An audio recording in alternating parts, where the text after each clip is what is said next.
Good evening. And welcome to this evening's Freedom Thinking Community Group with a very small group. That's nice.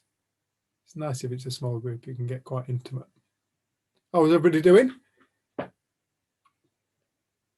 Cecilia is nodding. Big Mac's kind of nodding. Kendra's ecstatic, dancing behind a black screen, and Leanne is smiling. Who's that next to you? Is that Jessie? Mwah! Hey up, Jess.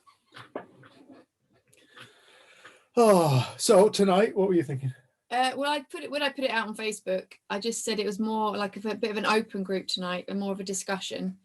So if people have things that they've seen, or if there's something that they're struggling with and they'd like us to talk about, because it's such a small group, we can really just tailor it to you guys.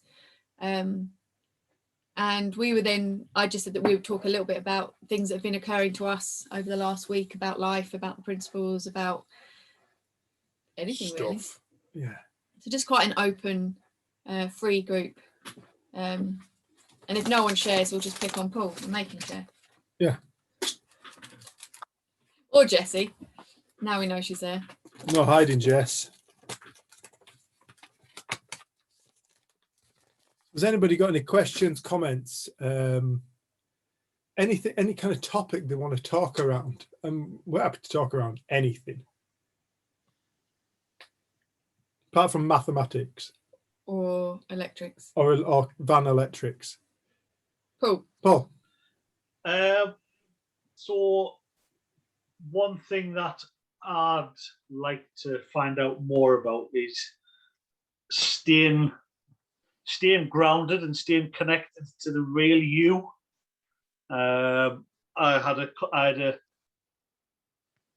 pause. Our computer froze. Can you say it again? Oh, yeah, I'd like to talk about and find out how other people kind of stay grounded and stay in touch with their real selves, their true selves instead of the ego.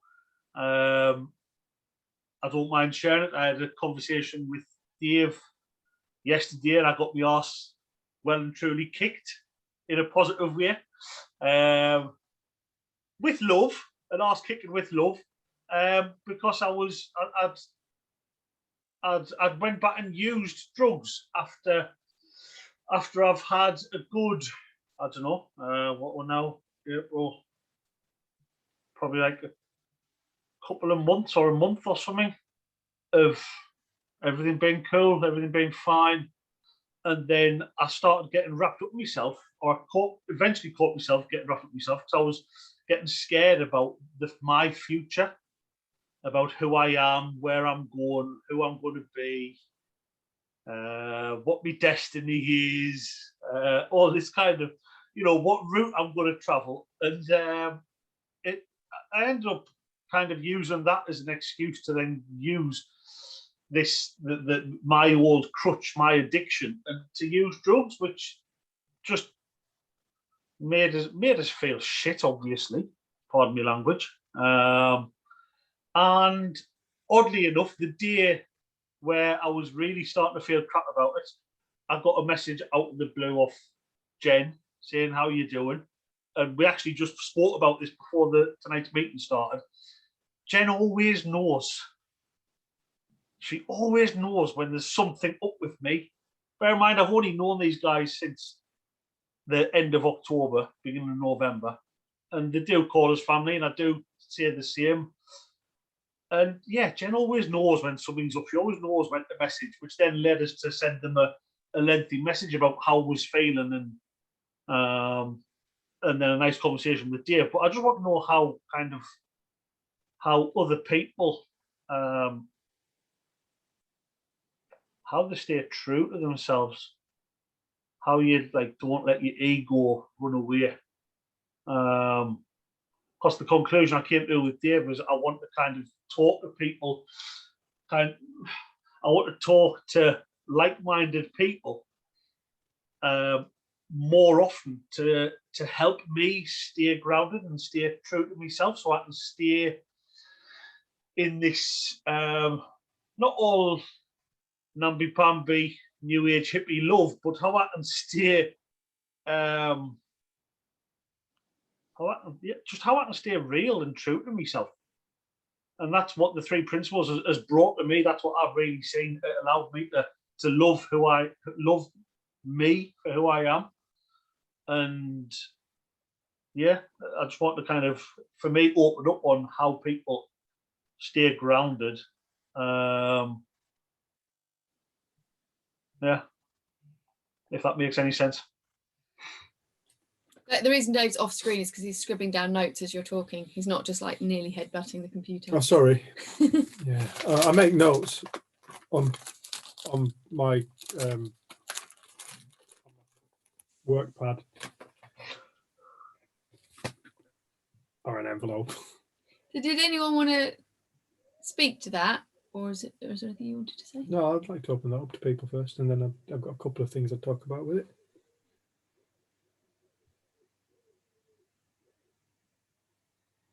Yeah, and I'm sure we've had this conversation before. I don't know if there's anything you'd share, but I know that you know you've had times where you've just got so blissed and in that beautiful feeling, and then when you're kind of lost in ego again, it's been like, what? And it's only when you've come out of it you've had insight, but you've seen a lot around it. So I'd love to hear if you have got something. Yeah, I think actually just recently I didn't realize how caught up I was getting just in trying to do this right the whole time, like trying to see and continuously listening to talks and listening to YouTubes and reading and walking around wanting to see like magic and wonder and then I actually think that I lost my, like I was probably at my lowest point of consciousness, where like I kept thinking that I was doing it wrong, and that like you guys, we were very like connected, and when we were working with Jesse, and then I found like you kind of pulled back a bit, understandably, like we didn't need you as much. But then I kept thinking, oh, well, I've been doing something wrong. Like I'm I'm doing something that's, I'm not being insightful enough. I'm not talking clearly enough. I'm not metaphorical enough. I just like talk straightforward. And then when I just asked the question, and I just said, like, I asked Dave, like, is there anything I've done to like upset either of you? And he was like, what the fuck, you know? Like, yeah, it was like as soon as you said that, everything just dropped away from me. I just felt like I just need to live this for a while. Like, just, I don't need to keep listening to talks. I don't need to keep trying to see things. I don't have to keep trying to like drum it into JC. I can just actually live and see things, and things are coming so much more naturally and with so much more ease, because I'm not trying to make it. And I don't think I was vaguely aware of the fact that I was trying to do the principles. And when I kind of realized that I don't have to do the principles are going to be happening all the time, whether I buy into it or not. So it's like, whether I accept this, you know, like understand all of this, or decide it's all a load of crap, it's still going to be happening. It's still going to be happening in the background, because that's the way it works. That's the way life works. And so, yeah, I think to find that knowing, and to find that place of peace in yourself, where you just know, that you're okay. And even if you do, if you do, you know, fall, you'll get right back up. Like, it might take time, but you can't force yourself. And if you find yourself lost, just accept that you lost, and it will come.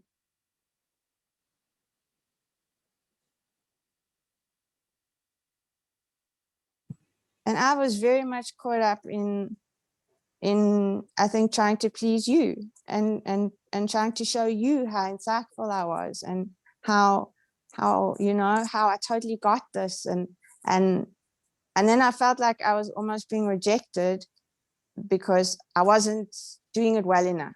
That's hilarious. When you first mentioned how you kind of this huge story, and then you spoke to us, it just occurred to me the other day, we were getting frustrated without converting the van, and Yeah. I'd said to Dave, wow, we need some help, and you were like, everyone's giving me advice. So I thought Dave had gone off in a bad mood that day, and I went and spent the day with my friend, had a lovely day, got back, and I'd made us a juice, and I was making tea, and then me and my dad saw Dave pull up outside. No, I'd gone to help your uncle on that. Oh yeah, you'd gone off and helped my uncle. I was putting up a fence with Jen's uncle because he needed a house. And I tried to contact him quite a few times that day, and he hadn't got back to any of my messages. He hadn't answered his phone. And then me and my dad see him pull up outside, get out, and then get back in really quickly and drive off. So then in my head, I'm like, oh my God, he's really annoyed. Like, he really doesn't see me. Like, maybe he's going to drive back up north. And God, I didn't think it was that bad. Or maybe he's gone to get beers, like beers that he has. Or maybe he's gone up the lake to sit there because he knows tea isn't until 6:30. And then I saw something about my character, because then I'm like, well, fuck you then. And if you're going to be like that, and I literally was in this massive thing, and he got back, he came in and went, "You all right?" I said, "Yeah, I'm good. Where have you been?" And he went, "At your uncle's." I was like, "Yeah, but where have you been now?" And he's like, "I've just come from your uncle's." I'm like, "No, but we saw you pull up outside the house an hour and a half ago and then drive off again really quickly." And he's like, "Phone your uncle if you really want to." And then me and my dad there's loads of white vans around at the moment delivering things. The same van as ours, about $10 down, isn't it? Yeah, so it's another van has pulled up outside our house. Someone has got out, who similar height to you. But then when I looked at it, I was like, oh yeah, you're wearing a grey t-shirt. That person was wearing a red t-shirt. Because I'd only seen them through like a mottled door. Because I felt like it was almost like, are you thinking I'm having an affair? And it wasn't that. And then I thought back, and what I'd done that day was we needed a tool to put this fence up. So we nipped into Sudbury to get some digging tools. And Jen's uncle had driven, and I'd left my wallet and phone in the car, which was parked right up the top of the hill at this point. Parked right, and I couldn't be bothered to walk up to the top of the hill to go and get it. So I just left it all day. And then I came back, she's like, well, why have you not been answering And the you phone? had tried phoning, actually, Yeah. but my niece had answered, and she thought I was on a call. I appreciated it didn't look particularly good. But yeah, it was brilliant, because I saw how quickly we create a reality that is not true, and it feels true and it feels real. And then how quickly I saw my own ego come up of like, fuck you then. I go on defensive. And it was it was so cool. And then the moment Dave said it, I was like, oh, sorry, I've been completely creating a whole new life for me that you weren't. Because I was and where are we going to live at? I don't know. Like, you see how quickly what is brought to mind is a reality.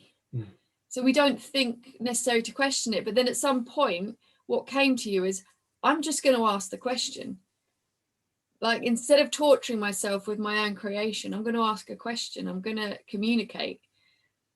And I think that's what I kind of heard in what you've seen about yourself, that, oh, okay, I've been trying to please. I've been creating this idea of what I need to be and needing other people's approval. And so, like, through the lostness, there's been learning. Yeah. I've been with a friend a bit recently who's going through a hard time, and I feel myself wanting to prevent her having a hard time, trying to come up with how can I help her, what can I do? And then I'm like, well, why am I trying to prevent someone feeling pain or going through suffering or changing their life in a way that might not work out? Like, what is it within us that thinks we're supposed to always see the magic, and we're always supposed to be, in that beautiful place, because that then trips us up. Because as soon as we're not in that place, we're, what's wrong with us? What's wrong with the world? You see how, like, and I think we try and share as many stories as possible about how lost and like the ridiculous things we think, and because we want people to know that it's not that you learn this. It's probably time to turn the light on. Well done.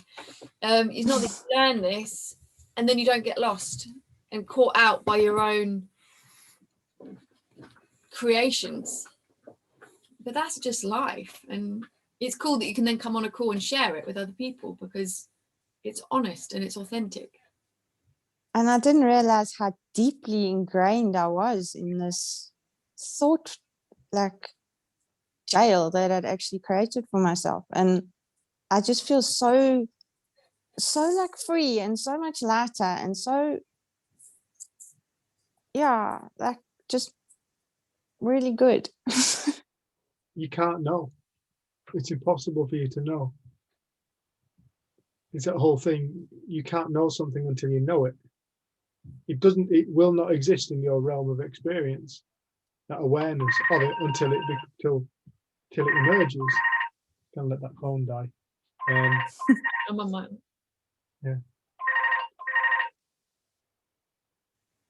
Yeah, answered. I know it is interesting, and we all succumb to this. Everybody on earth succumbs to it. You know, one of the biggest causes of suffering is judgment, comparison, comparing ourselves against other people. And this is why we are totally honest about our mental ideas, thoughts, realities, experiences. You know, because this is about being a human being. This is about being a human being. This is not to remove us from a human. This is not to remove the spirit from the human. This isn't about becoming something other than human. It's about fully embodying human, being on this reality, being on this plane of existence, this plane of existence, this earth. And it's about living it, and it's about growing from it, and it's about learning through it. One of the things, if you really look at life, we've got the principles. Okay, the principles really are a description of how reality is created, what your reality is made of, what life is made of, and it's all spiritual. It's all beyond the realms of the physical. When I say that, it's not. The body is totally part of the principles, and so is the earth. But what we are reintegrating is, rather than just looking at the physiology, we are starting to wake up to the notion that we are more than just a body. We are ultimately a divine essence. In Judaism, they say a spark of Hashem. You know, it's like we are a divine essence. We are a spiritual existence. This spiritual existence goes beyond this body. It existed before the body. It will exist after the body. We're talking about something that creates reality that is so, what's the word? Flexible, so malleable, so magical, and like, I don't know, ethereal. I don't know, I can't find the word to describe it. So inexplicable. And the principles, when people get an epiphany into the principles, they go, oh, it's the principles. It wasn't, it was you.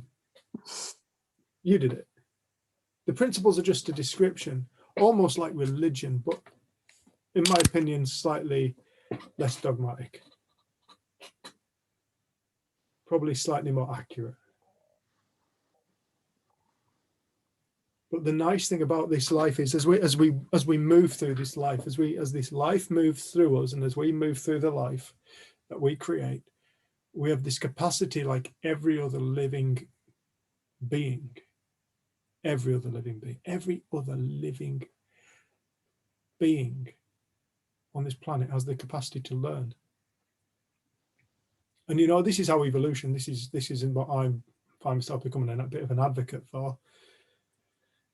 my own theory, I suppose. Advocate for my own theory, fucking hell. It's through the power of thought that evolution takes place. You know, we've lived in this world of evolution. We are evolved from, we're not evolved from monkeys. Monkeys, apes. We're not evolved from, like a chimpanzee isn't an unevolved human being. Chimpanzee is a chimpanzee. An orangutan's not an unevolved human being. A human being. An orangutan's an orangutan. Human being's a human being. But we have this ability to evolve, both physically and spiritually. And it's all done by a consciousness.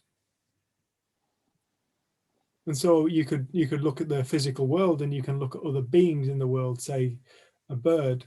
It's like I remember reading a study on great tits, which is a little bird. Mackie, look at that child.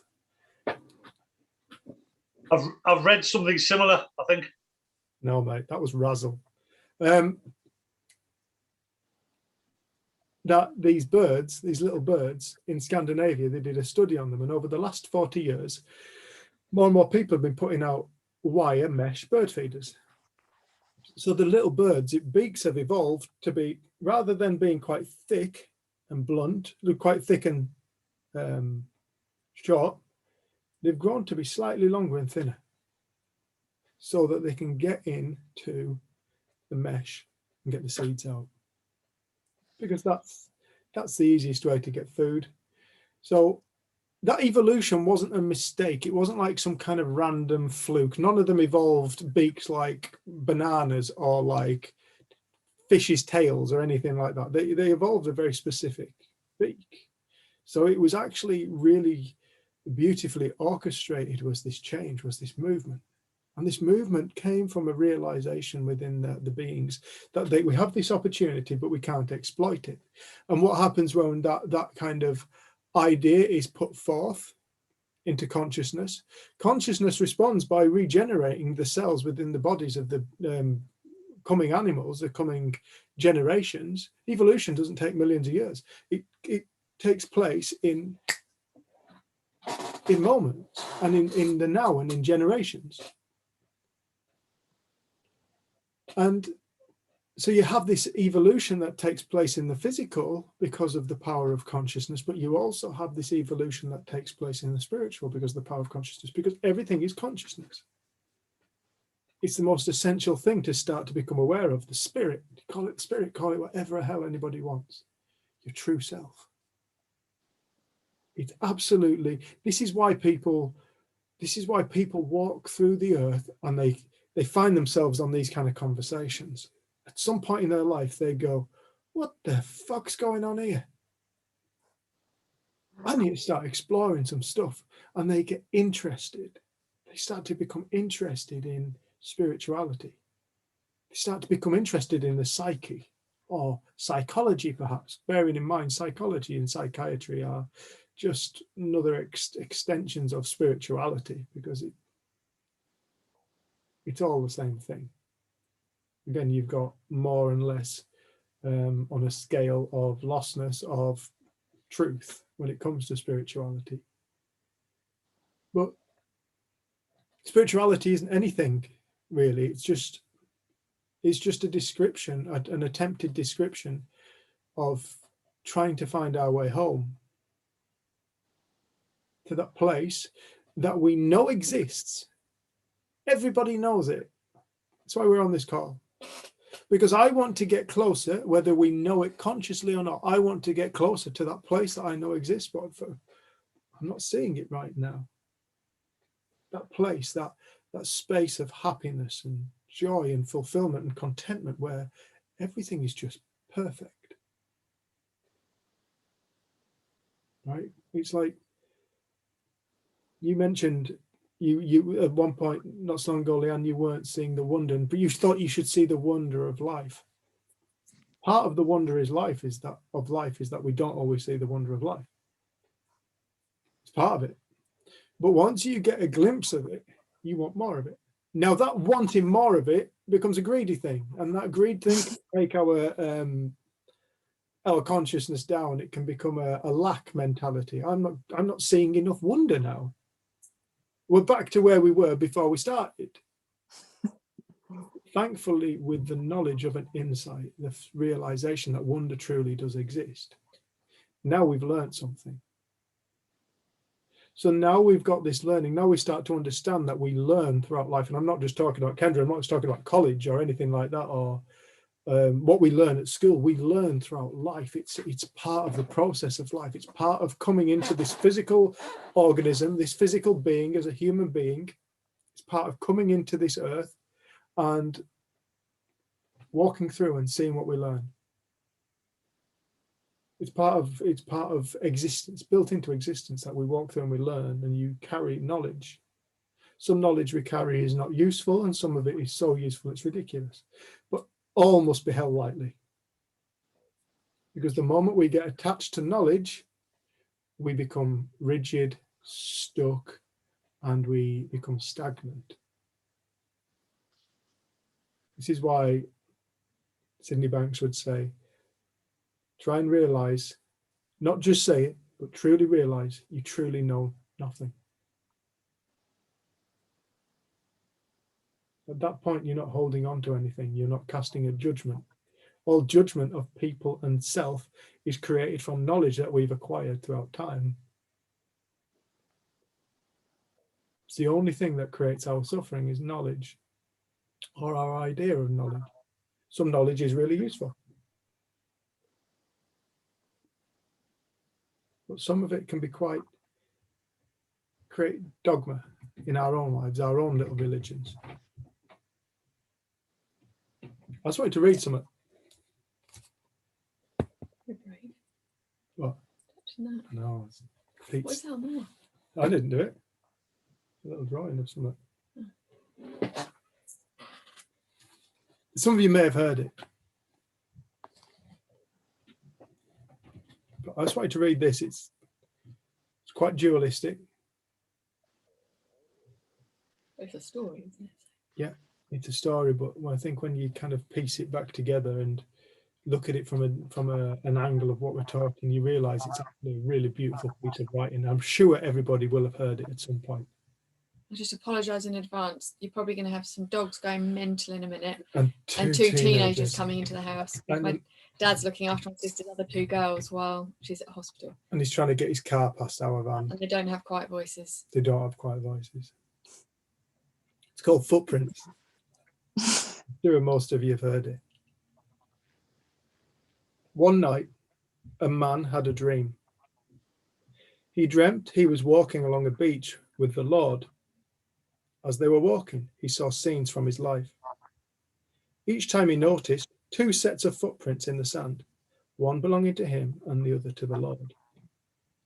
When the last scene had faded, he looked behind him at the footprints in the sand. He saw that many times along the path of his life, there was only one set of footprints. He also noticed that it happened to be at the very hardest and saddest times of his life. This confused him, and he said to the Lord, "Lord, you promised me that if I follow you, you would be with me wherever I went. But look, at the times of my life, there was only one set of footprints in the sand. Why did you leave me alone when I most needed you?" And the Lord replied, "My precious child, I love you and would never leave you. During those times when there was only one set of footprints in the sand, it was then that I carried you." You've probably all heard that before.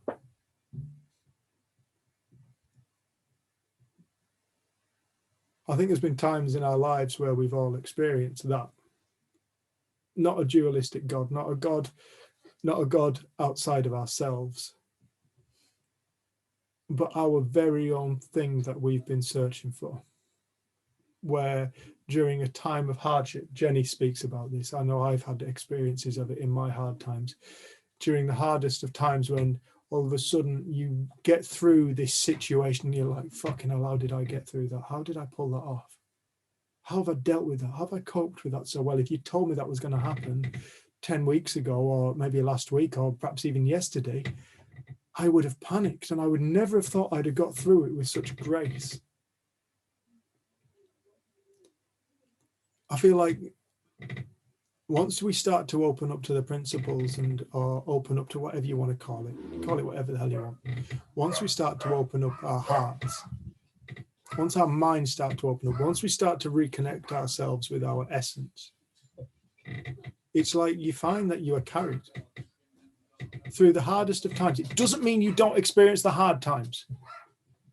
Okay, I really want to make this clear. It doesn't mean like you feel like you are, oh, I'm blissed out in this hard time. No, it's nothing like that. When you're in a hard time, you're in a fucking hard time and you feel it and it's experiential. But there is this movement within you that keeps you going. Keeps you above the water, just keeps you above the water where perhaps you'd have been underneath the water before. Now you're above it. You're keeping your head above water. It's like the topic of Bill's talk is the cork's place is on the top of the water. Yeah. And it's his metaphor. It's a chapter in his book. And he just said the natural state of us is to be buoyant, like a cork on the top of the water. It actually takes effort to hold a cork underwater. And he is saying that for our state of mind, it takes effort for us to hold ourselves under. And it's almost like it's in the resistance of experience that we suffer. When we let go and stop resisting, naturally we are buoyant and we come back up again. But it's like we've had almost so many things and good ideas and self-help and things we should do when, that we hold ourselves under for longer. But I think just knowing that our nature is buoyant, and that actually it doesn't take as much as we think. It's like you stop trying to do life. You stop trying to impress or trying to understand or trying to be insightful, and you just naturally are. You do become interested in other people's way of seeing things, but you will always go and you will always find your own way. And you start to realize you are your own leader. And I think that's a really important time. That's a really important thing at this time to start to wake up to, that we are our own leader. We are our own sovereign universe. Many people have given that up in all kinds of ways. But to start to wake up and find yourself is to start to find your sovereign universe again. Go for it, mate. So, love what you've just read. And I want to say thank you to Leanne. I wrote down when she said, even if you're lost, it's still happening. Love that. Like, that kind of really hits quite hard, that even in times where I feel quite taken away, or I've chosen to do drugs, or I've let me bad temper, I've let that kind of run riot or something, and then as you've been talking there, it's suddenly like it dawned on us as to where all these fears kind of started, like few days, like the weekend or at the end of last week, and I really used to massage my ego at work on site. On site, it was a case of like, I'm the most important. In the world of tradesmen, the electricians or engineers are like top of the tree. And I used to really like kind of enforce that with people. Like a joiner, you play with wood. Man has been using wood since the dawn of time. And stone, that's a bricklayer. And I used to really kind of grief people on it at times. And I know there was a few things at the end of last week on site and at the start of this week where I've really like been passive and let things go, because that's who I am. Like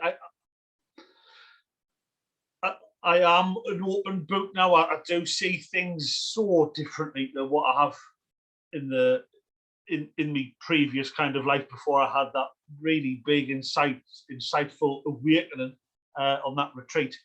And it's just dawned on us that because I've let my ego take a little bit of a beating, nothing bad happened at work, but just I've let things go that meant nothing. And I think I've kind of, my egos took real disdain for me being so passive and so easy. And I think that's what has made us question what I'm doing, because I've used that the simple armor or my kind of rules for who I am on site is I'm the boss, like you work around me kind of thing to everyone else on site. I'm the biggest, I'm the loudest, I'm the most important, and because I haven't been of recent, I think there's just it's kind of just flicked a couple of little switches in your head, like to question, like, oh, because you're not doing that, does that mean you're really cut out for doing this now because you've changed? And I think that's where it's kind of where it started. Just basically my ego being a kind of being a bit upset that it's had its nose has been put out a little bit. And I think for some reason when people are talking tonight, it's just allowed that penny to drop and that light bulb to come on. That it was just me massaging my ego, and my ego kind of saying, hang on, this is not what you would normally do. So yeah, it's that was really quite a nice thing to happen out of the blue there. So thank you. May I ask a question? You say it's been passive. You were passive. Was that really passive, or was it? Could it be seen another way? Could it actually be really frigging logical, active, in common sense? Yeah, sorry, do you know what passive, like now that you just like highlighted it there, the question, it's not the right term. I just haven't been arsey and aggressive and like a stroppy petulant kid, which is how I would normally rule a building site. I'm the most important. Everything else comes after me. And because I haven't acted that way, that's why that's probably ego even saying it's passive. I've just acted in a way that's totally and utterly neutral, like nothing. I just did my job, got on with it, and and went home. And because I haven't thrown my toys out the pram to get everything my way, yeah, my ego has kind of took a little bit of a, not a beating, but it's kind of challenged. It's been highlighted. Yeah. This isn't always a comfortable thing. I just didn't see it coming. I just didn't. Yeah, it was like a bit of a cheap shot, really. Cheap shot. So I'll be ready next time. No, you won't. If you're ready for it, you already know it. Well, when the ego gets revealed, it's not always comfortable. You know, this isn't always about. It's Billy trying to come in. All right, this isn't always about fluff and feathers and lights and sparkly angels and shit. It's like, no, sometimes when you start to wake up to the principles, you start to unravel parts of your character, parts of your ego that have been hidden away. They haven't been visible to you. It's just been reality. It's just been the way the world is. It's just been the way they are. It's just who I am. And then all of a sudden it starts to collapse. It starts to break down. And once you set off on this route, it starts to unravel itself. And it's always in a beautiful direction. This is why I'm not always an advocate for getting people out of suffering. People come to us, I don't want to suffer anymore. You are suffering because there is something you are rubbing up against something within your being. You're rubbing up. There's something to learn. Precisely. There's something that you're not seeing. You know, and it's like that pain at that point is not a bad thing. It's alerting us. It's like if I've got a bad back, my back's going, don't bend over, Dave, don't pick up heavy shit. Right. But most of the time I walk around and I bend over and I pick up heavy shit and I'm like, oh, my back hurts. Why is my bloody back still hurting? Well, because you're not listening to it. And it's like we have this feedback system of emotion and feeling. And it's like, if we are feeling discomfort, It's not telling us about the world. It's not telling us about people. It's not telling us about our finances. It's not telling us about the government corruption. It's telling us about what's going on within our being. It's telling us about what's showing up for us within our mind. It's telling us about the bit of ourself that we are not aware of, that we can't see. The false self. It's telling us about the false self, the illusion of who we are, our ego. Because the true self is always perfect. It's gone through lifetime after lifetime. It's been through thousands of lifetimes. It's infinite lifetimes. It's infinite stuff. But we identify this infinity stuff with a finite thing, a thing that was born and is going to die. A name, a gender, a sexuality, a race, a religion, a color, a creed, a nation, a nationality. We identify with all these things, and all of us, if mommy asks me, where are you from? Great Britain. You know, first thing I say, what's your name? Dave. All these things that I've identified with, but isn't truly me. They're not truly me. I'm not that. So you see, whenever we feel any form of discomfort, it isn't advice for what to do in the world. I feel angry, right? I was telling me I should go and batter that person and kick off with the builders because they're lower class. By the way, mate, if it wasn't for the builders and them that dig the bloody foundations, you wouldn't be in a job. It's like it's alerting all us that to, as well. it's alerting us to, it is alerting us to ego. It's alerting us to something that we're not seeing about ourselves, about the way that we have created a reality, the way that we have taken this infinitely malleable force and manipulated it into this. Oh, this is what reality is. It's this. Oh, it's this. Instead of sitting back into that open expanse and realizing, oh no, reality is up for grabs. Reality is a state of consciousness. Adjust the consciousness, awaken within the consciousness to realize it is, and that's all we need to do is wake up and realize it's a conscious dream. That's what reality is a conscious dream. That's why you go through your life and your days and you experience all these different realities. Even looking at the same thing, you can look at I looked at the van today and I was like, I fucking hate that thing.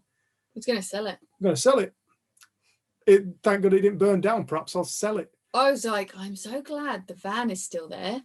I'm so glad the van didn't explode with my dad's brand new car next to it. With a full LPG tank underneath. On quite a small street. And yeah, we're very lucky. Yeah. And then I look at it now and I'm like, oh, yeah, I'll sort it out. It's not the end of the world.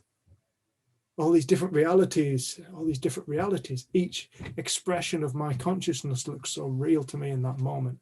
But once you start to catch onto it, your head's above the water. Your head's above the water. You're not drowning. You're not drowning. And like I say, this does not mean we will not suffer. There is always something to say about ourselves. The moment we stop seeing it is the moment we turn back into light.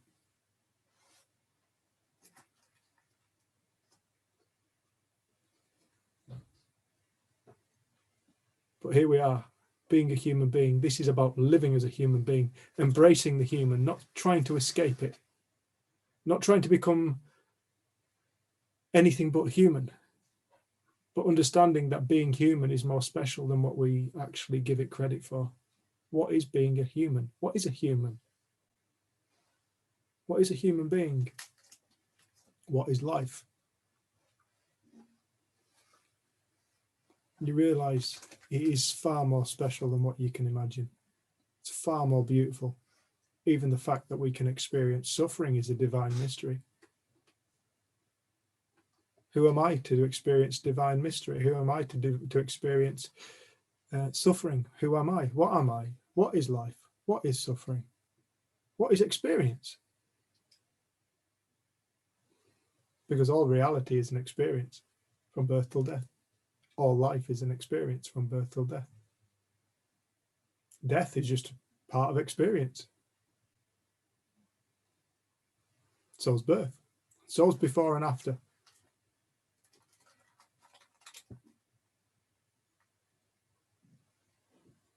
Consciousness just is.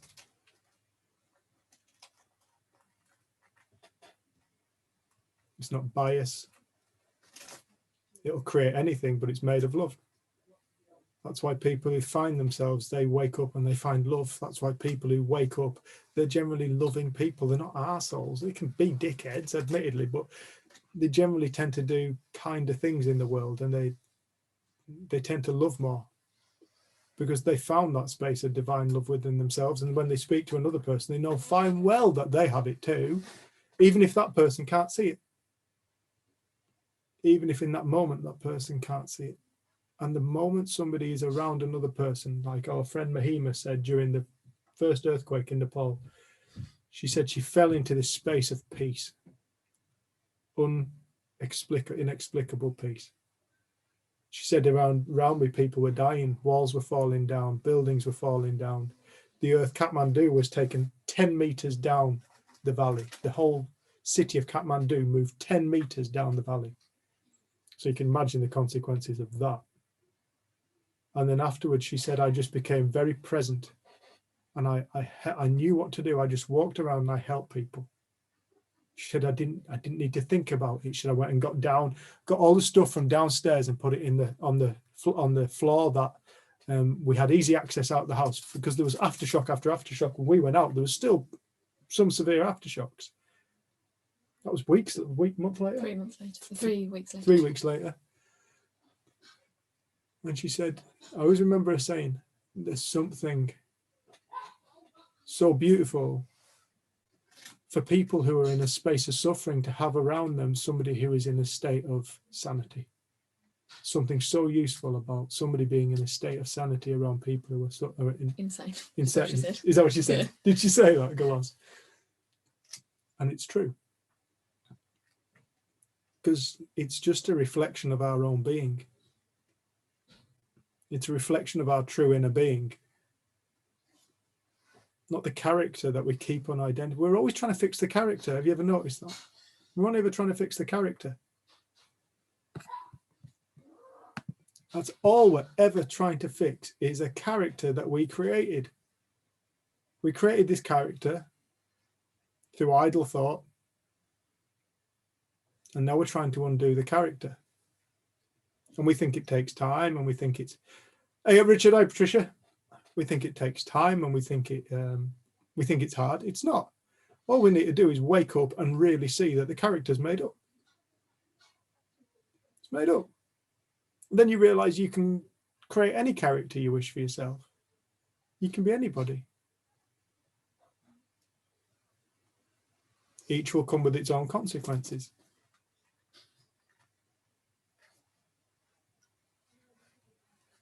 But it seems like when you start to wake up and you start to realize your character is made up, it's made up. It's not who you are. It's not what you are. It's up for grabs. There's a freedom found. There's like a lightness found within your heart. There's a lightness, there's a freedom found within your being, because you found yourself. And now you know that what you are generating as an experience now is simply a potential within an infinite amount of potentials. And it becomes a game. Life becomes a game, rightly back to where it always was. Life's a game. If you ever watch any programs on people who've had near-death experiences, they come back and they say, when I left, I realized it's all a game. I look back and I saw it. It's all a game. Everybody's a different character within this game, within this consciousness game, where it's all made of consciousness. It's all made of pure love.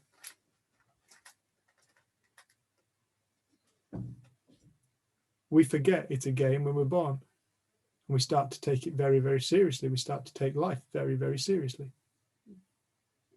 Take ourselves seriously.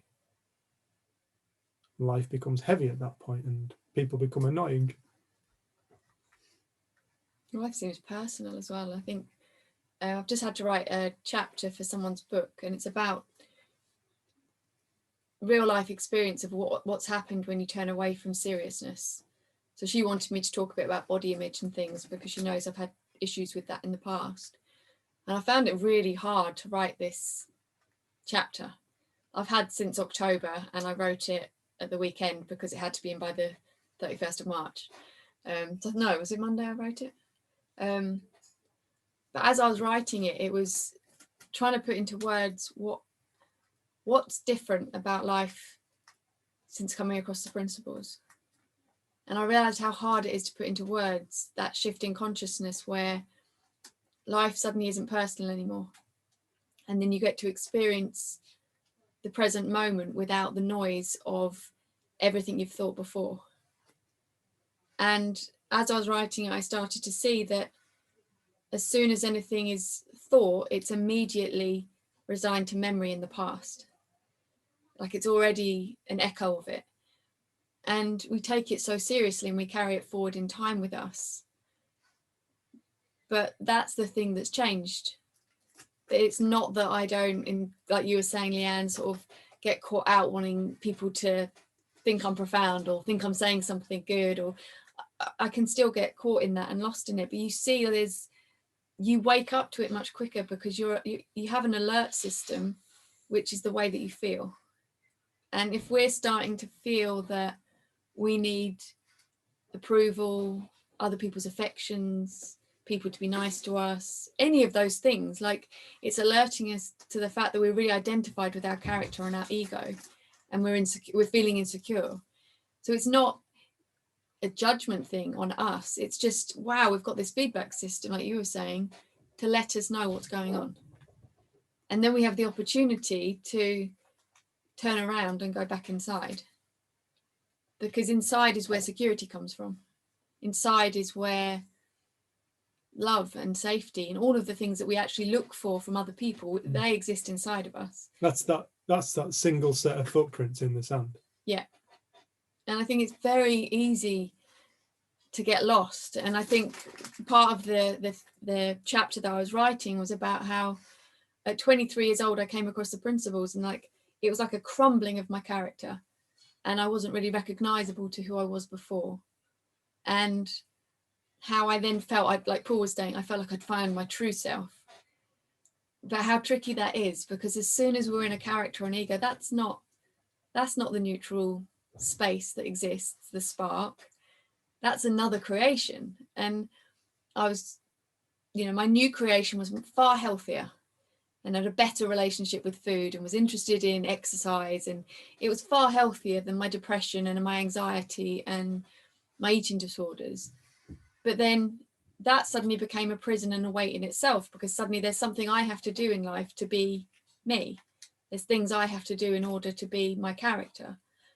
And it was only like 5.5 years ago where suddenly that persona, that crumbled. And it's weird because we hold so dearly to our idea of who we are and our beliefs and our character, because I think we don't realize that when that falls away, it's not that we suddenly don't exist. No. There's still something existing that observes. And I think the difference now is that I'm so much more interested in the awareness than the content. And Sid would often say to people, it's not in the content, it's not in the words. You've got to go before. It often talk about this. What you think. Stop being mesmerized by what you think. What you think is an infinite thing. You have to go before the creation of life itself, is what he used to say.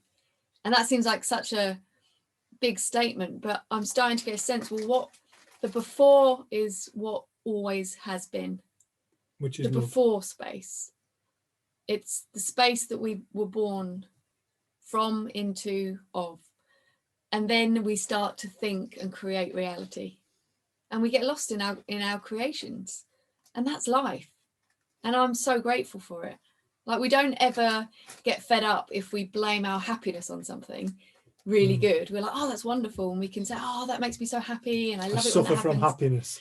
We don't do that. We tend to, I love the fact that I can get a lot of joy from watching a sunset or going for a walk or listening to the birds. Like, we've been woken up by the dawn chorus recently. It's been so loud. But I love the fact that I can find that beautiful and know that I don't have to go, well, no, it's my thinking about that I find beautiful. Like, we don't ever complain about that aspect of reality being created through and for us. But we do complain where we create this idea of something being wrong or someone being wrong, and it becomes personal. And the whole point of this book that my friends are putting together is people writing chapters on what happens when we realize that it isn't so serious. These things that seem so serious, what happens when we turn away and we look in another direction? What's there for us? How does life show up then? So she's going to have all these different stories throughout of people who have noticed the shift in them through coming across the principles, but she doesn't want it in principles language. So again, I've then had to, it's challenged me, and I've seen that that's part of my ego now, part of my character. I've grown up with the 3 principles. From 23 to 39, I've either been teaching, filming, reading, writing around the 3 principles.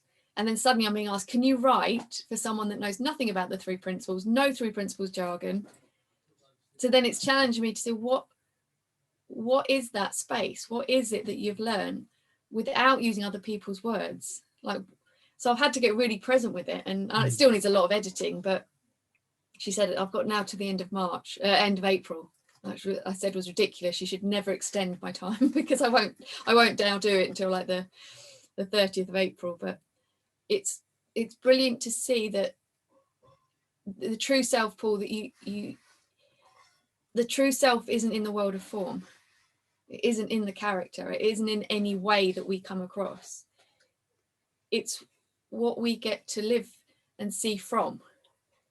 It's what's looking out at the character. But everything that we see and experience is filtered through belief, ideas, thought, upbringing, anything that we've had in our lives. But the more that we see the neutrality of that, because it really is always resigned to the past the moment it's been thought, then you realize the freedom in that space to continually recreate.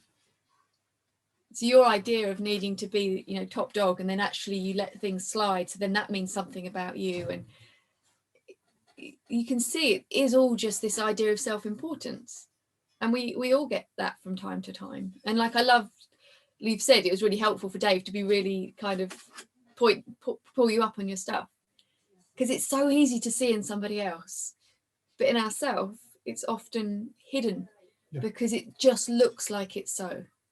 And that's the nature of the game. It would be stupid for it to create reality but it not look like reality. It's like, no, whatever you believe and think and birth into existence will be your reality, and it will look true and real. And then I think you get kind of in awe of that and kind of interested in that rather than what it's created.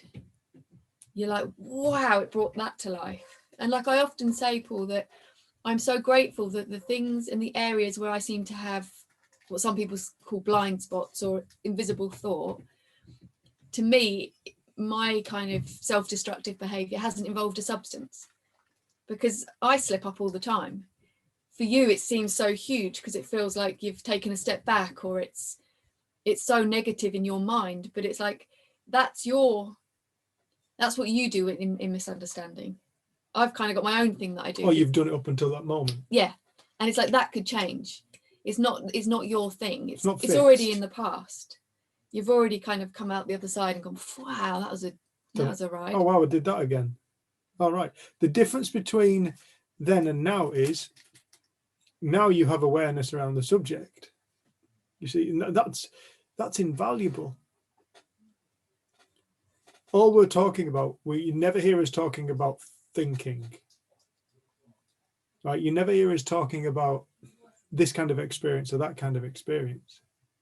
We want people to wake up within their being. We want them to have a shift in consciousness. That's what we want. That's why we talk about what we talk about.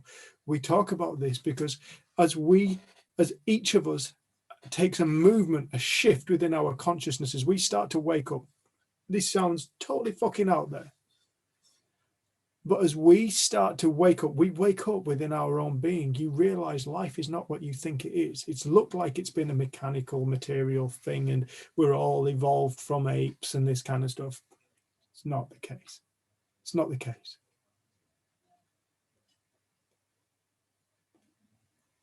As we start to wake up, we change the world.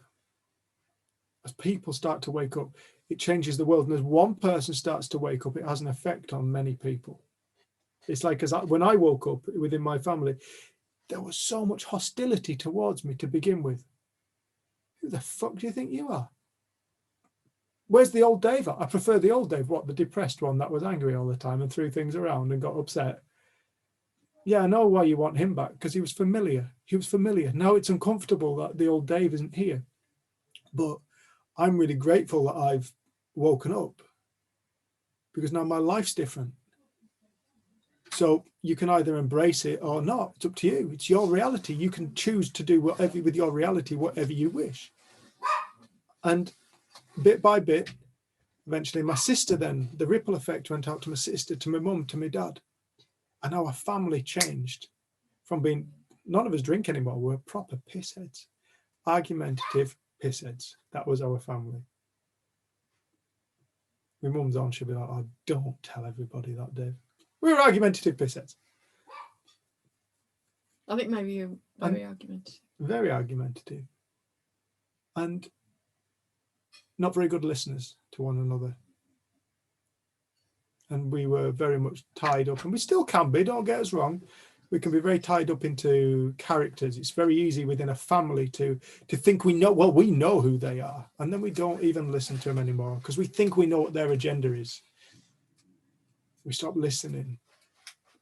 So it's like, as we start to wake up, it gives the opportunity for other people to embrace it for themselves and for them. Then you get this change in a culture. Then you get this change in a nation. Then you...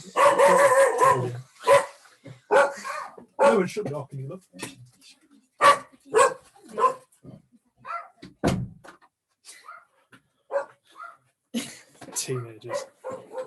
Teenagers and dogs don't have either.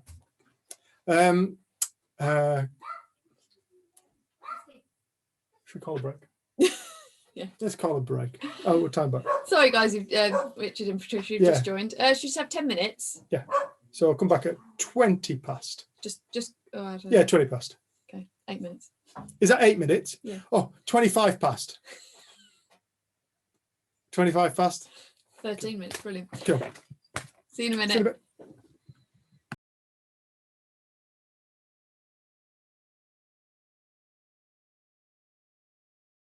All right. Welcome back, everyone. Has anybody got any more questions? I realise we haven't really taken a lot of questions, have we? Has anybody got any questions or anything they want to talk about? Cecilia, is there anything that comes up for you? Is there anything you want to talk about? Yeah, the physical body. When you burn out, to come back again.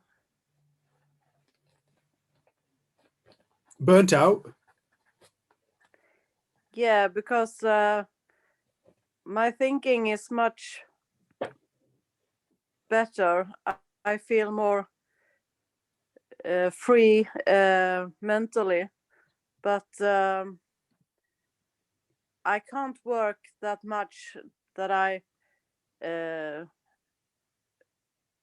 have done or should, but because of I get tired, and that doesn't feel like a illusion. No. I get that. I feel tired a lot as well. But I don't know. I mean, I'm not a doctor. There may be some underlying deficiency. It may be, maybe you're just tired and you need to rest. That's one thing human beings are. We're so kind of disconnected from our bodies. We really take them for granted. We don't kind of ground ourselves in our bodies a lot of the time. A lot of human beings don't ground ourselves in our bodies and realize this is the organism, this is the machinery to walk through this earth. This is how we get to experience via these senses and this body, and we tend to take it for granted, and we don't listen to it. It's almost like I was saying about my bad back. Oh, why is my back hurting? I'm still picking up stuff. I'm not listening to my body. I'm not resting it. I'm ploughing on. Such a big part of our human ego for many people is to fight through it, fight through it. Yeah, if you keep fighting through a tired body, it's not going to be long before it packs up. It's not going to be long before it starts to develop illness. You know, the body. I remember walking out of this house with Jen's mum, and there was this little pigeon, wood pigeon, just sat on the telephone line. And I'd been watching it for 2 or 3 minutes. It wasn't doing a thing. Wasn't doing anything. It was just sat there watching. It's just, it wasn't flicking through Netflix or YouTube or reading a newspaper or anything like that. It wasn't busy cooking something or planting stuff. It was just sat still. Just sat doing absolutely nothing. It was just present. It was just there, resting. And I said to Liz, Jen's mum, I said, when was the last time you saw a human being just doing that? And I think I remember the last time I saw a human being just sitting down and watching for the sake of watching. And it was in Kathmandu, as we went down the hill past Summit Hotel, and there was a corner and there was an old man who used to, each day you'd go and there was an old man just crouched down by the side of the road and he just watched. Just watched. It's not pretty. Mind was doing whatever his mind was doing. Wasn't running away from anything. Wasn't trying to keep himself busy. He was just still. And he was an old man, and he was exceptionally flexible, wasn't he? But I think a lot of the time, this is the way I see it, and I certainly see it within myself. I've had to start to listen to my own body. Like if I'm tired, am I hungry? Take logical step. I'm like, am I hungry? I think I haven't eaten anything all day. Right, you're hungry. Get some food down you. Or if I'm tired, it might be, well, get some rest. Go and have a sit down. What's the rush? Why are we always in a rush? If we need to rest, rest. Listen to our bodies. Our bodies tell us. They don't speak to us in English, doesn't the body? It speaks to us in feedback, like this, like the mind. The mind doesn't speak to us in English. It speaks to us in feedback, feeling states. And it's interesting because I know I can feel really, really tired, and then all of a sudden something I'm interested in comes into my awareness. I'm not tired anymore. I remember you laughing because I was, I'm so tired, so tired. And my dad said to me, do you want to go metal detecting? I was like, yeah. You're not so tired now, are you? I was proper geek by the way. I'm like, no. He's like, well, I can't be asked. I just wanted to see what you'd say. I was back to feeling tired again.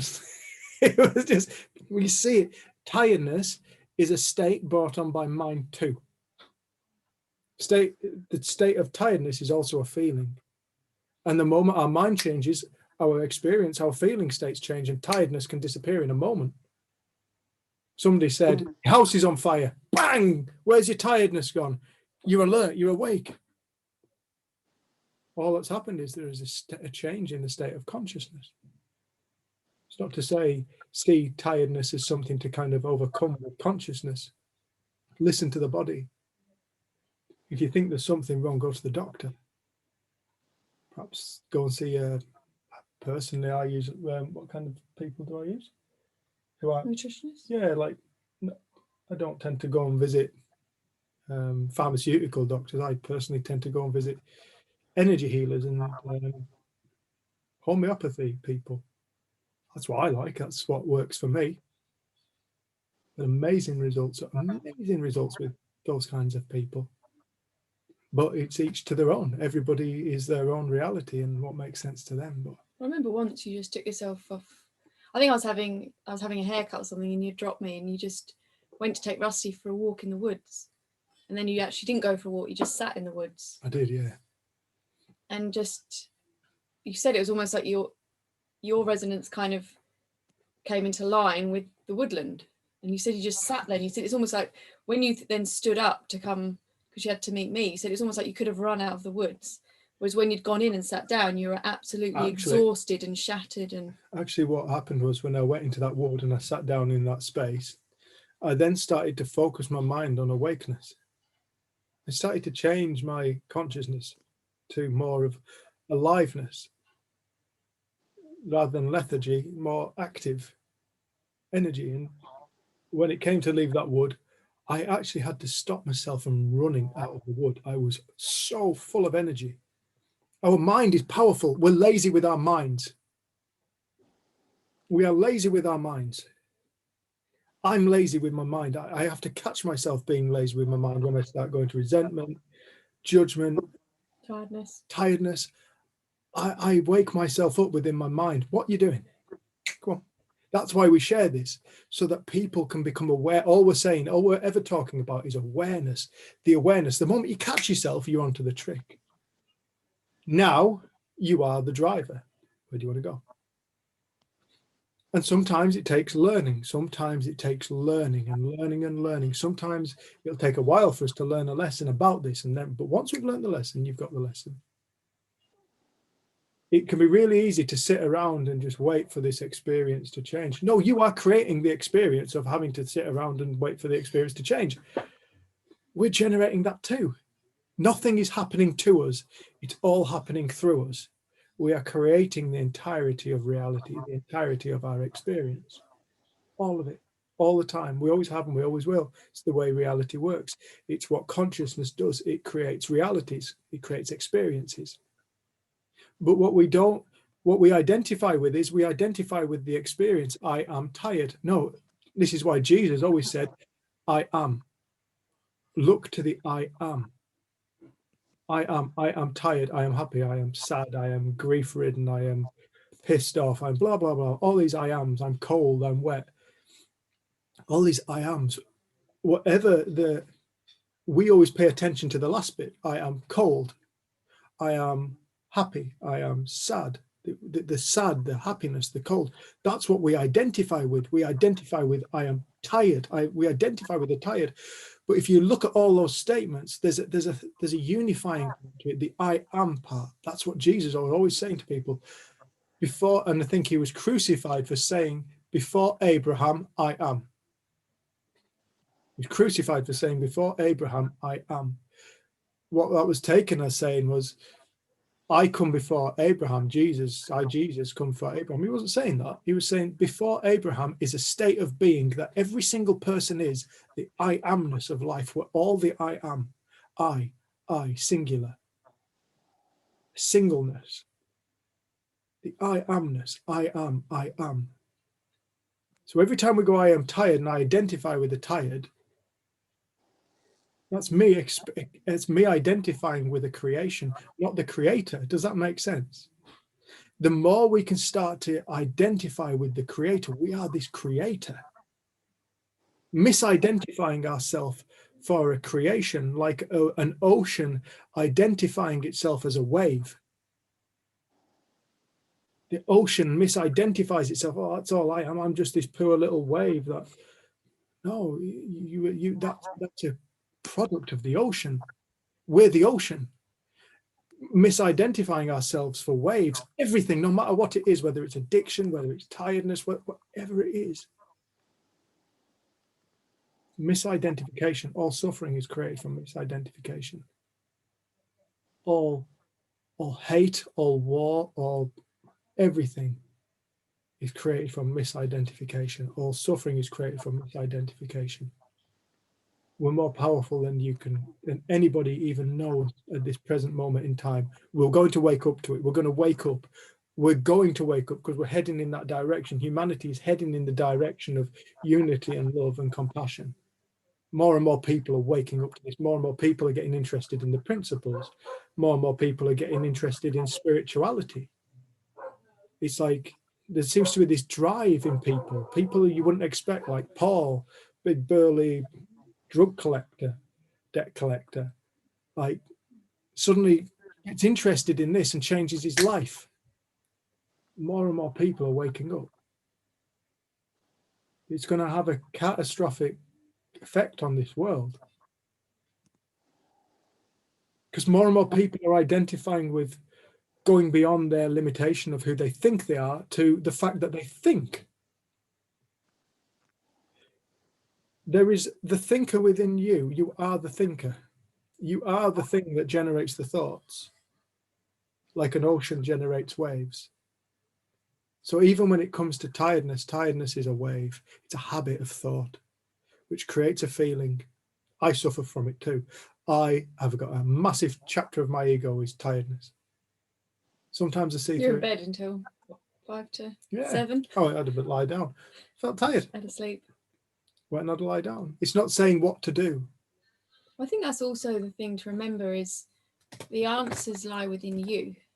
And I've started to see that we can also ask, I'd love to see something else around this. I'd love to see there's another way to think about this. Yeah. Is there another way for me to see this? Because we get very single focused on our idea of something that's wrong with us.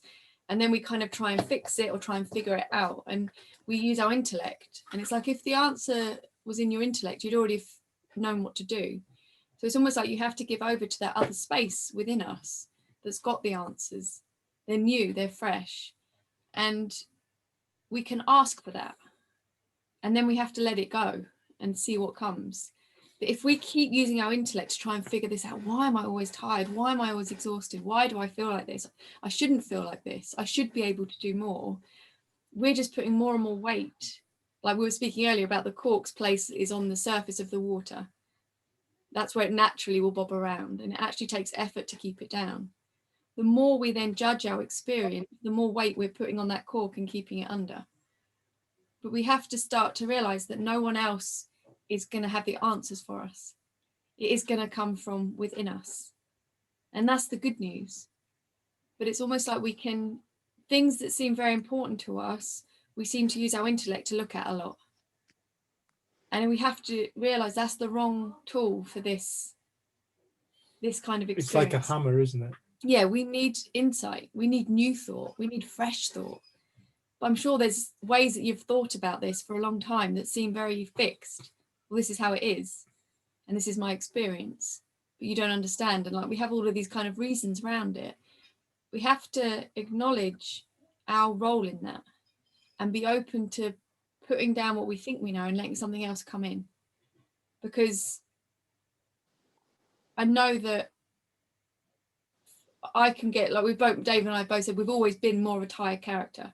Like I've always struggled to get out of bed. I've always felt like I needed a nap in the afternoon. And then I've kind of had that as part of my identity. I really struggle to get out of bed. I'm terrible in the mornings. I'm not a morning person. And I realize how often those kind of things fall out my mouth. I get really exhausted very easily. After an event, I'm so tired. When we have all this. And then if we've got an event, we'll be tired at the end. Yeah, we need to rest before.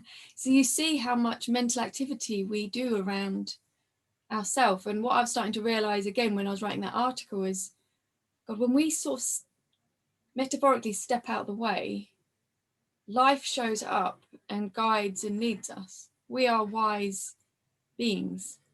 And it may be that when you get quiet, it comes to mind, I do need to maybe get a blood test, or maybe I do need to have afternoon naps, or maybe for now, maybe I want to go and sit in a forest and spend a bit of time to myself. Like what occurs to you will be perfect for you. Perhaps I need to change my diet. Yeah, like there might be practical things you can actually water. do. And I think sometimes with the principles, we're kind of expecting the principles to, because it's woken us up and it feels so expansive, we just expect in some way, we then start using the principles to try and be a solution. And what the principles points to is this infinite space within us that's full of solutions. But the three principles as a teaching doesn't have any answers. And I think we often then think, well, I've seen so much and had so much insight around this with the principles. Now this area, this is my focus. I want to see different. But all that came from you. All that came from you. It didn't come from the principles. Principles are just a metaphor. The principles are just a metaphor, almost like a religion's a metaphor for God. The principles are just a metaphor for God, but not an external God out there. The creator, you are the creator of your reality. You are the source, the spark of life. The spark of life that exists within you, that inexplicable divine event. Inexplicable divine event, that inexplicable divine infinite knowing, all the stuff you've realized throughout your life. Nobody's ever taught you a thing. Nobody taught you English. It's not even your first language, but you speak English beautifully, and nobody ever taught you it. It's quite a difficult, quite confrontational statement. This nobody can teach you anything. Nobody's taught anybody anything. We have been guided by people who, and then we've had to learn. And all the learning is a fresh thought coming through, a realization, the manifestation of a reality in that moment, the ization of a reality of realness in that moment. So it's like you are all the. My sister says we are the answers to our own questions.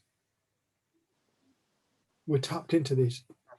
We are this infinite knowledge.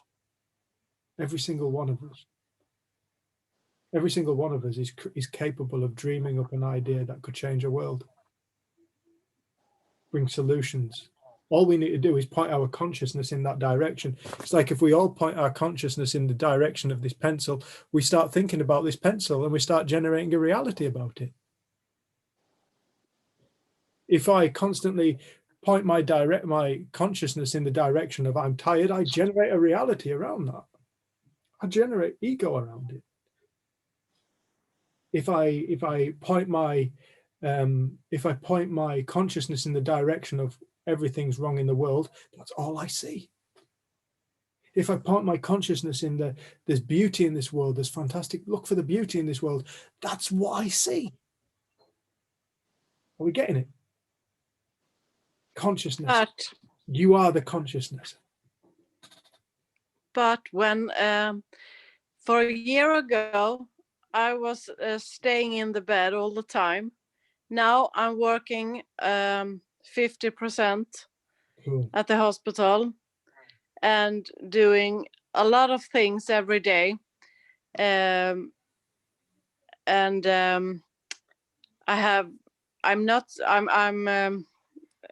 not so tired like that, but I mean the physical body after a deep depression and a lot of medication and alcohol and everything. Yep. I haven't been nice to my body. No. And I mean the physical body needs time. Yeah. Or is it illusion? Well, I think it's a bit of both. It depends where we are in consciousness. Because I'm a doer, and I do and do and do till I fall down. So I'm not. There's something that you've identified with right there that you just described. I am a doer. So now you're identifying yourself as the doer. Yeah, I know. But So, I've been a doer all the time, and I'm not the kind of. Here I go again. These are all the things that we believe about ourselves. And I can work hard and then it doesn't work anymore. I have to lay down because I feel I'm not feeling good. It feels like you're starting to have an awareness of how you've been in your life. Wow. Yeah. I've seen myself as a doer. I get to the point where I do so much and then I collapse. Like you've now got awareness around it. So then I can't do that anymore. But I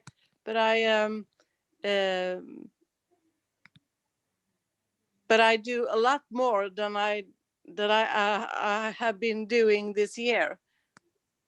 You can see the intelligence built in though, because it's almost you do so much that your body would have to make you stop through exhaustion. So then you have to rest. So it's almost like it would have been giving you signs much earlier than that. You were doing too much or you needed to rest, but we don't listen. And it sounds from hearing what you're saying, it's almost like allowing yourself to deeply listen to yourself and trust yourself. Because we're very used to looking at doctors or looking at models or programs to help us. And it's like, what if we found a trust in ourselves and in our body? Like Rusty. Yeah, like Rusty has been amazing because he's had he'd started like weeing all over the house. So we're like, oh, maybe he's got a urinary infection. And it was at the weekend. So we were thinking of going to the vet, and I thought, he's so old, I don't want him on antibiotics if we can help it. And then I remember my mum's friend does herbs and things. So she lays things out and she gets the dog to go and choose.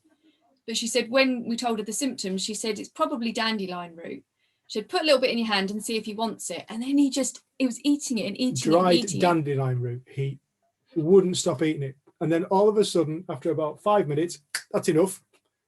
And he walked away. That's it. He's done now. I'm done for today. And the next day we gave him some more. And he had a little bit less this time and then walked away from it.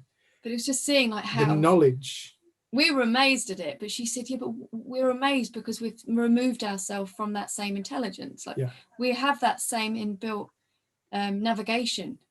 We need to reawaken it. Like we really can start to trust in ourselves. And it's like, we need to listen.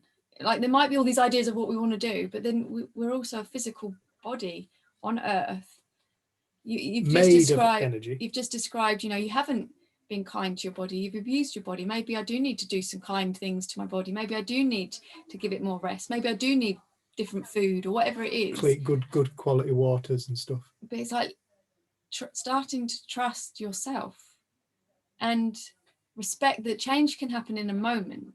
But sometimes it seems to have this lag, and it's like almost like the hangover from a way that we have been. And I think if you have experienced depression and not been kind to yourself and been medicated, like it's almost giving yourself a break. Like a year ago, you're in bed and you couldn't get out. Now you're back at work 50%. That's incredible. And we start to find gratitude for what we have managed to overcome and what we have been able to do, but we're very quick to, and that in itself builds on the process of healing, because we're very quick to judge ourselves because we want to be better. We want to be I want to be how I was before all of this, or like them. So then we create dissatisfaction, and that's really draining. Like if we're living in dissatisfaction of our experience, that in itself is draining. When we get filled with gratitude, that in itself is uplifting.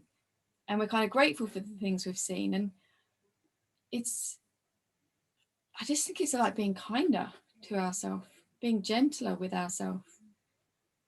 If somebody else was in your position, I'm sure you'd come up with wonderful, kind things to say. But when it's us, we're like, we beat ourselves up. So we're already feeling tired and exhausted and wishing that we could do more. And then we beat ourselves up for that. But I'll just say, start listening to yourself. Start looking within yourself. Listen to your body. Try things. See what occurs to you. Some of the things that occur to me when I have allowed myself to put down what I think I know has amazed me. Like I know that I've been, before you and I were together, I was very kind of strict on not eating any meat, dairy. So I wasn't vegan because I still had eggs, but I was very strict.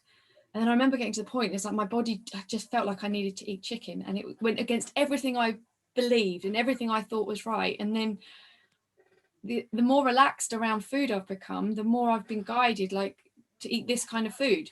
And then I just won't want it anymore.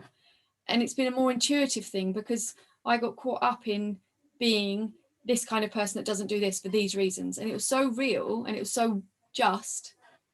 And limiting. But at the same time, it became a prison because then I didn't listen to my body, what felt right in the moment for me. And you can see how easily we get influenced by a movement or an idea or an identity. But I'm this kind of person, so I can't do that. I mean, it must drive people mad because I'm forever changing my mind now, but it is because I'm more guided by the moment rather than this data of who I think I am and who I should be. And I think the freedom in that in itself has taken something off my mind. There's that. Are you aware of a man called Joe Dispenza? Joe Dispenza, was he a chiropractor? Yeah. He was a chiropractor and he was a triathlete in America. And he was on the cycling section of he's written loads of books. He wrote a book called The Placebo Effect. No, I Am the Placebo. I am the placebo, my apologies, yeah. And on this cycling section, he was waved out of this woodland by a policeman and said, come on, come out onto the road. As he flew out onto the road on his push bike, a truck hit him, one of them big American 4-wheel drive pickup trucks hit him, sent him down the road. And he said it was an old lady driving it and she wasn't very quick on the brakes. And she threw him down the road. And then seconds later, she hit him again. But he held onto the bumper and was dragged down the road and fractured his spine in many places. Did he damage his spinal cord? No, I don't know. Anyway, so he was taken to hospital and they said, what we're going to have to do is you need to put a rod in your back, rod your back, right the way down. And he said he has dealt with so many people being a chiropractor with that problem who keep coming to him and they're in utter agony. They have no quality of life, he was saying. He said, so I refused it. He just refused this treatment. He said, well, there's nothing we can do for you. You will not walk. And he said he lay down on his face on that bed. And he said he knew fine well. He knew the potential of the operation. He said, but I didn't want to do it. He said, I didn't know what I was going to do, but I knew I didn't want that. He said, but I did know what a healthy back would look like. He said, I knew what a healthy spine looked like. And he said, I could see my, he got his x-rays brought in. He said, I could see my back. He said, and it was knackered. He said, so every single day, he said, I practiced rebuilding my back in my mind from bottom to top or top to bottom. And if my mind wandered, I started again. And it took him 2 weeks, didn't it? Was it 2 weeks before for the first time, he managed, this is how much our mind wanders. It took him 2 weeks before he could start at the top and imagine his back rebuilt, vertebrae by vertebrae by vertebrae, all the way down. 9 weeks later, he got up and walked out of the hospital. And 2 days later, after leaving the hospital, he was back at work. No problems. He rebuilt his back in his mind. This mind stuff creates our reality. It affects our biology. It affects our physiology. It affects the world. Consciousness affects the world. We must wake up to this. Consciousness is the most powerful thing in the universe. It creates the universe. When we are asleep within consciousness, we will become victims of its just idle thinkings.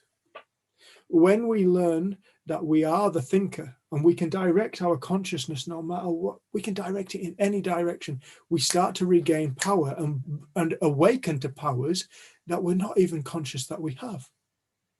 This mind stuff is bigger than anything we are currently en masse aware of. This mind stuff is capable of bringing circumstance into the world in front of your eyes.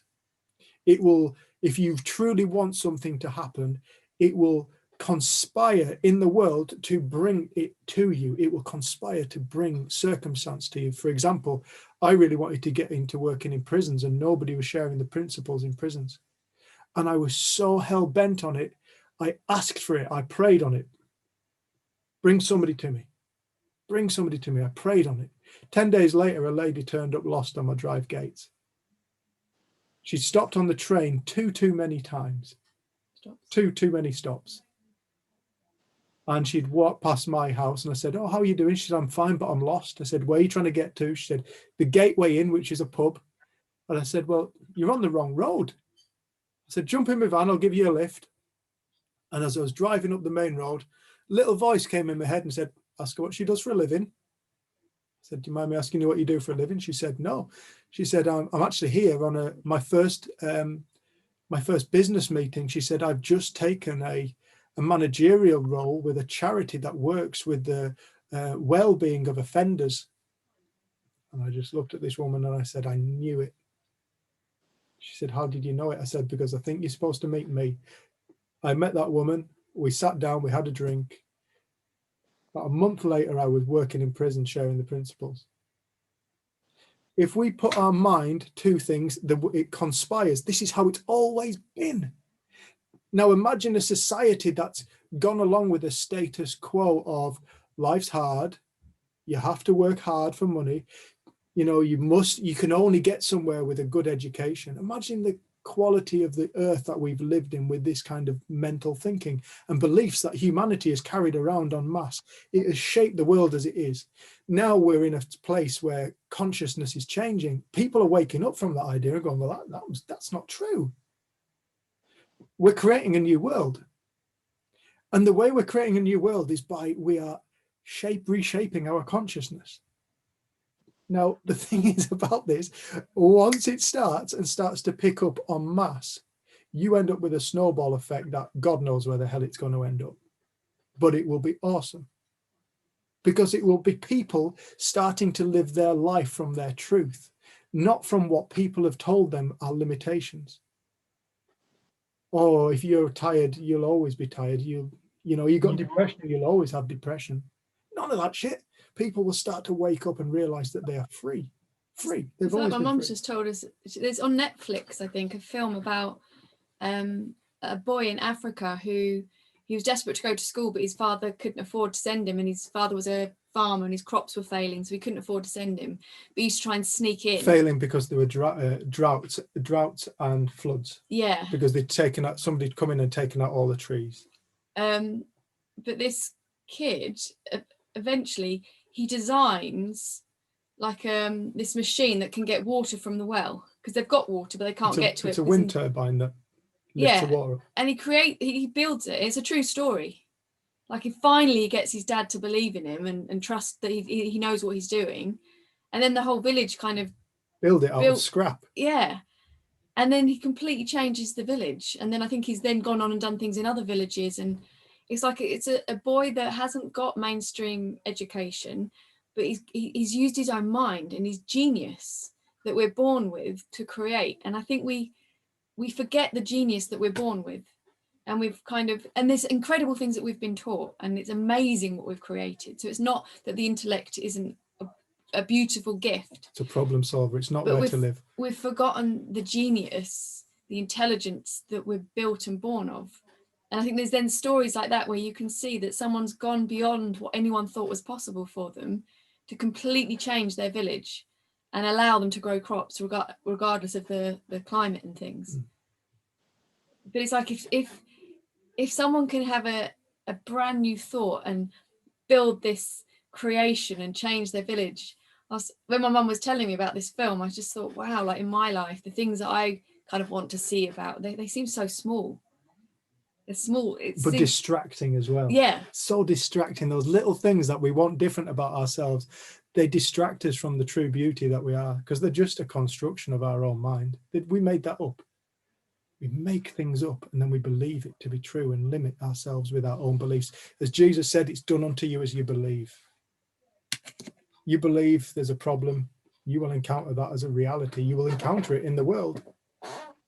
You see past the problem, you will encounter that as a reality. You will see that as a reality within the world.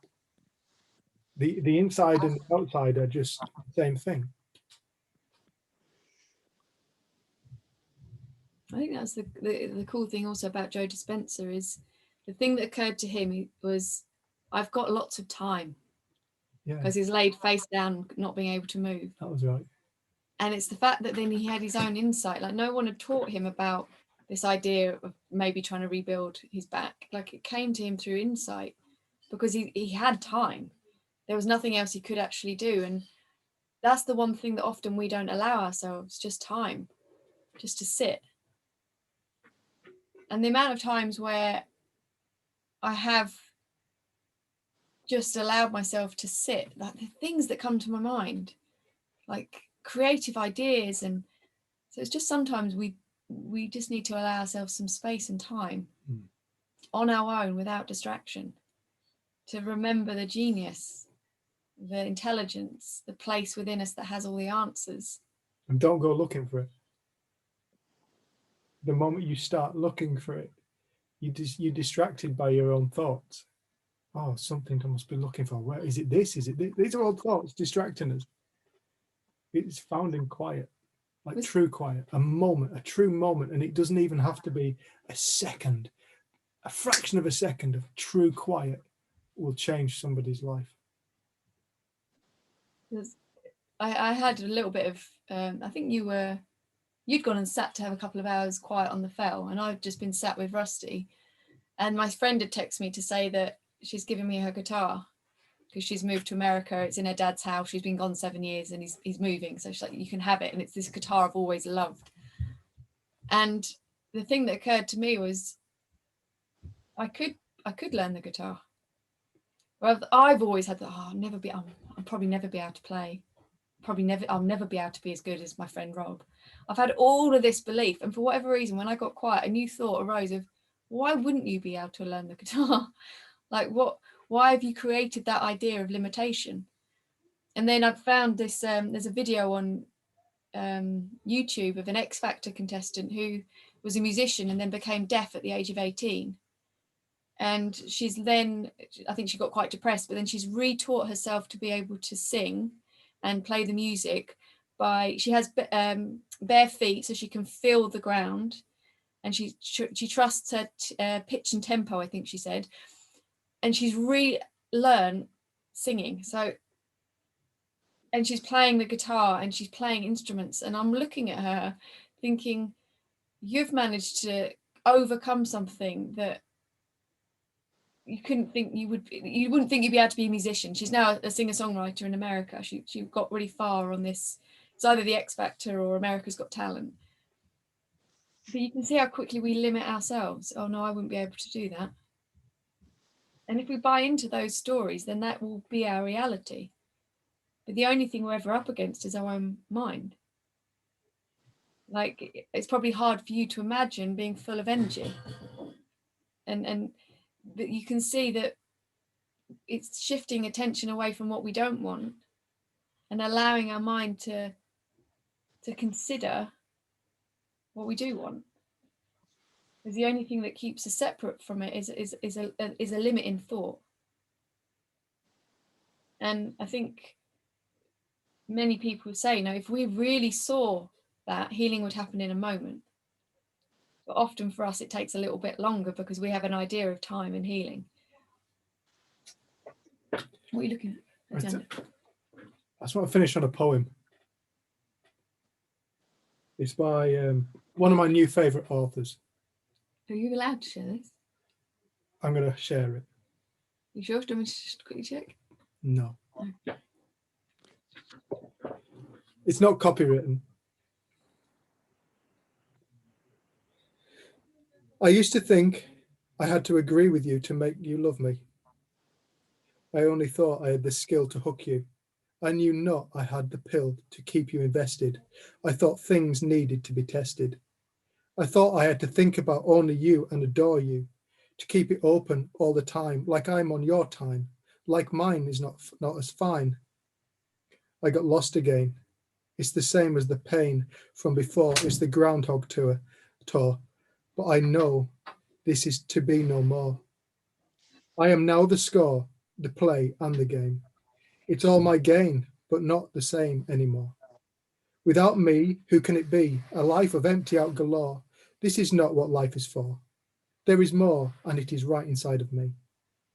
It is in you too, so nobody loses. We all have the same in the game, because we're all the same.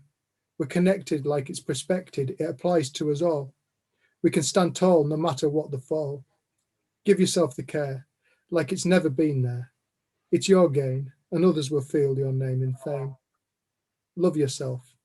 For the self, it's the name of this game. Go ahead, there is no more to blame. We are all the same. Put your hand up, show your face.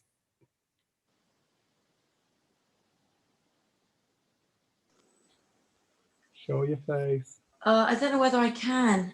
Why? Oh God. I love All right, that. fuck it. Well, be prepared to see a right troll. Go on, then. I love Hi. it. Thanks for reading that. I found it this morning. We've got our emails are filtered through LCN, our web provider or something. Yeah. And I have to go in and check each week because it filters them. So it Yeah. was in the spam mail, but it hadn't come to our computer. Didn't even make it. So I read it today Oh. and you were Hi, tearing up again. I love it. Oh. I love Yeah. it. Thank you. I honestly, I haven't stopped writing poems. I have not stopped. They are just coming out like I've never ever known it. It's unbelievable. And thank you so much for appreciating that, because I sent it last week and I didn't get a response, and I thought, well, you know, don't think too much about that. But the mad thing is, you didn't get it, did you? You didn't get it. This morning. I spent it, yeah, because I sent it last week and then I fell asleep last week because I was really tired because I had a really bad night's sleep. Huh? Good. That was like a rap. You're even rhyming now. Blowing out of you. Honestly, it's unbelievable. I can't believe it. I didn't even realise. And I mean, I did this other one. You know that the last time we were on and we did that 8-minute sending love. Yeah. Yeah. Well, I wrote one after that, and it was to my ex, and honestly, that I literally wrote that as soon as we did that 8-minute love thing, and I wasn't going to send it to him, but I did in the end, and I sent it because I had this feeling that it was the right time to send it, and today I've oh God. Today I got a response off him today, which really hurt me, but it wasn't like I was asking him to love me, as in to be back with me. I was asking him, you know, that it was, I thought it was really important for us three, Jasper, him and I, to sometimes spend some time together. And he's just thrown this email at me today and said he thinks it would be confusing for Jasper. And I just think, what? How can that be confusing for the son of a mummy and daddy? Do you know what I mean? But I know that that's his shit. I know it is. But I've gone and I feel really. I've just been crying loads just now. And it's also his shit in that moment. And don't. Yeah. It can be really easy to hold somebody to a moment. For example, Yeah, that's true. if Jenny and I fall out, which is very rare. But then it's like, I remember example of when we first got together, it was quite difficult. We had this argument. And a couple of weeks later, I'm like, are you all right, Jen? She said, well, you said something a couple of weeks ago. What did I say? You said this. I can't even remember what it was. And I said, wow, did I? What an arsehole. Yeah. Oh, well, I don't mean it. It was an argument. I didn't mean it. And Bye, Cecilia. Cecilia, take care, love. I didn't mean it. Or maybe I did mean it in that moment. Perhaps in that moment, that's actually what I meant. It came out of my mouth. Yeah. But now I don't mean it. My mind changed.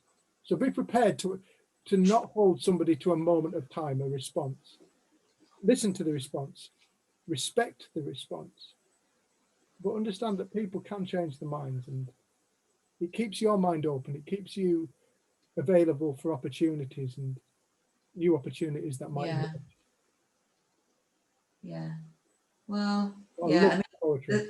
the thing is, I did respond already, and I basically told him that he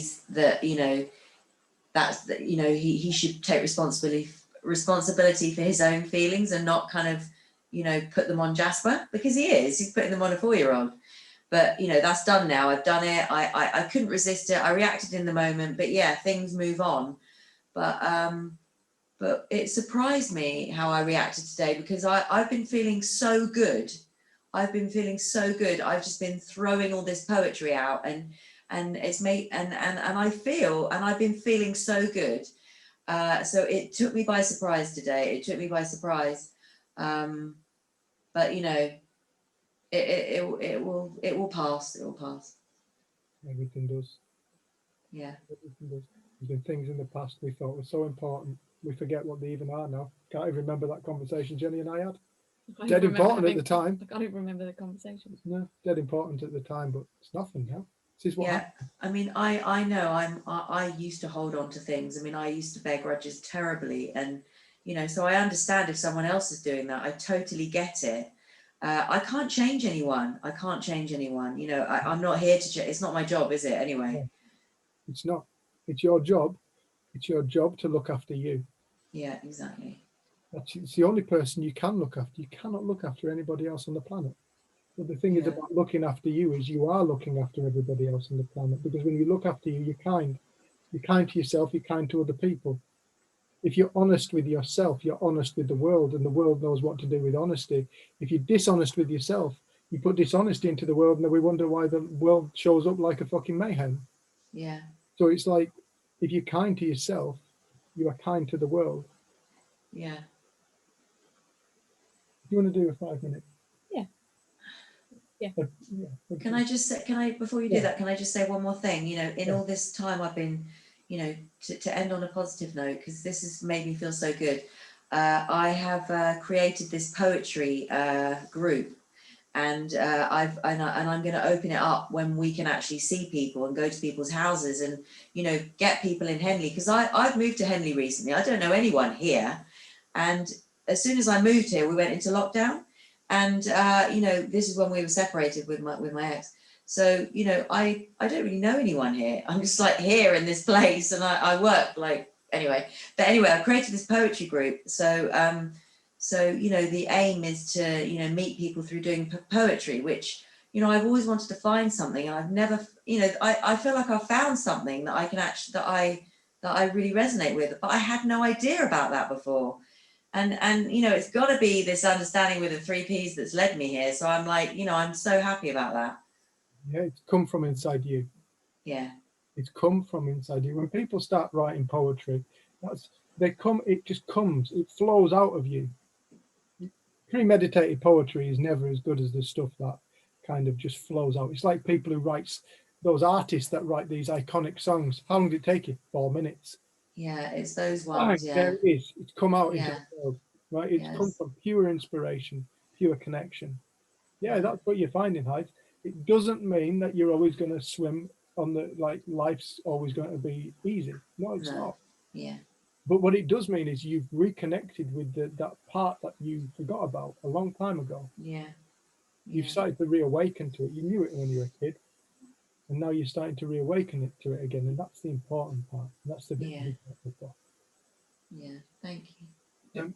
If you want to come and do some 5 minutes. 5 minutes of putting love into the world. And, right. And yeah, Yeah, so we're going to do 5 minutes. If people have to go, please just log off. Same as we did last week, just sending love, healing into the world. But also, we ask people to send a special bit of love to this little boy, who's my nephew Archie, who fell off a fence and has broken his arm in 2 places. Clean break. And is in hospital, right, so waiting for his surgery tomorrow. do you want to set a timer? Yes. What do we do? We're just going to close our eyes and we're going to think and generate In feeling, silence, or- yeah, in silence, and generate a feeling of love for Archie and for all people in the world. Sorry. I'll put it quiet enough.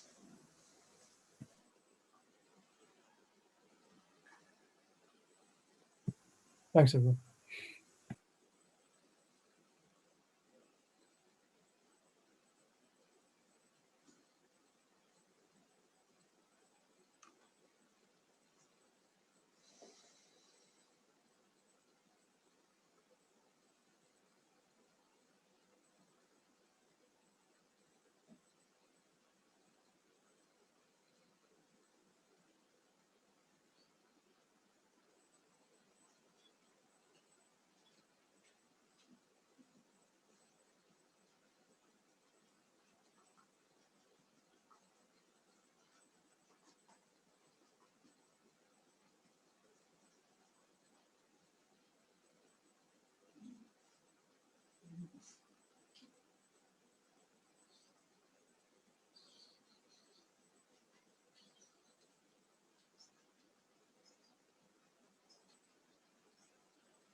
Thanks, everyone.